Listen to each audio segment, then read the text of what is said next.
John McEntee is a former aide to Donald Trump who was actually fired back in 2018 by John Kelly for failing a security clearance check. But the Trump administration actually rehired him back in 2020 after Trump dumped John Kelly. So I always keep this fake Hollywood money in my car. So when a homeless person asks for money, then I give them like a fake $5 bill. So I feel good about myself. They feel good. And then when they go to use it, they get arrested. So I'm actually like helping clean up the community, getting them off the street. And now John McEntee is currently working on Trump's 2024 campaign, and he's also a senior advisor to the Heritage Foundation's Project 2025, which is a fascistic plan to basically destroy the administrative state and turn the United States into a Christian nationalist theocracy.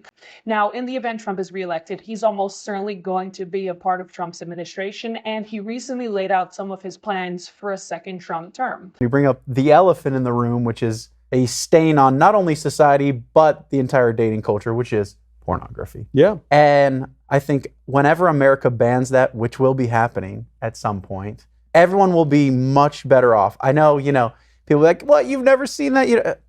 Heroin addicts know heroin's bad, So like people, just because they've used it at some point, it's still addressing that fact. I think, guys have this way distorted view of the world and how that should work.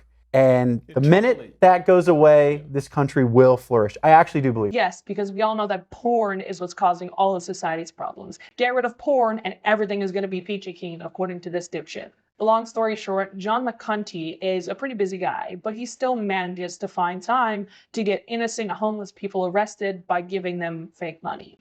But to an imbecile like him, I'm sure that he thinks this is all funny and it's just a prank, bro.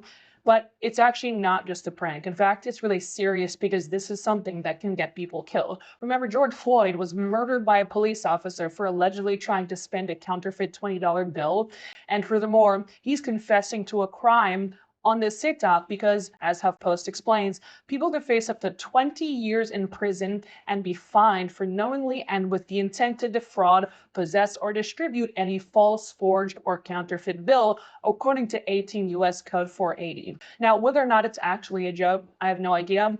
But if one of his deranged right-wing followers ends up doing this and gets an innocent, unhoused person arrested or killed, it's a win-win for him because across the dozens, if not hundreds of TikToks that he's uploaded to the page for the right-wing dating app that he owns, he's made it pretty clear that he absolutely despises unhoused people and he just doesn't view them as human beings. Los Angeles is run exclusively by Democrats, and they're the ones that say they're going to clean up the environment. Notice how he's talking about cleaning up the environment while referencing unhoused people, as if they're just trash that needs to be swept away. But we're not talking about trash. We're talking about actual human beings here. But to him, he doesn't view them as anything but trash.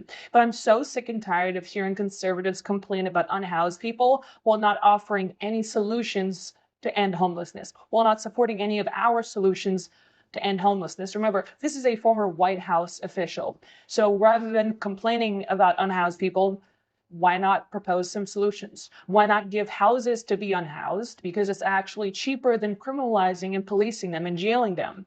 Well, he doesn't want to do that because I'm sure he'd say it's socialism and, he doesn't want to pay for that. Okay, well, if they're harassing people on the streets, whatever he means by that, maybe they're experiencing a mental health crisis. Perhaps if we're not going to house them, we can at least offer them free mental health care. No, I don't want to do that either because that's also socialism and I don't want to pay for that. Okay, well, listen, if we don't want to do anything about the people currently on the streets, why not strengthen our social safety net so that way less people fall into that predicament and become unhoused? Well, no, because that's welfare and, they just need to pull themselves up by their bootstraps.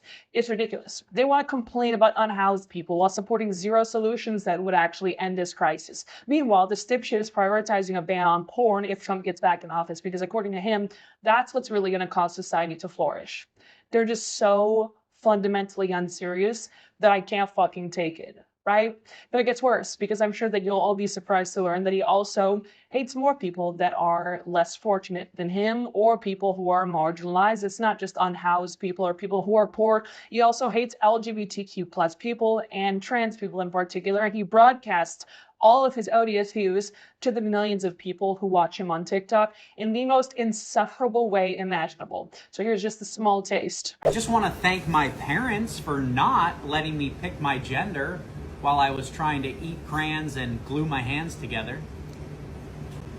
He is the smuggest motherfucker on the planet, and I swear to God, like 90% of his TikToks are of him saying some dumb, smarmy shit for like 5 seconds and then taking a bite of ice cream or whatever he's eating and then smiling like he just dropped some bars.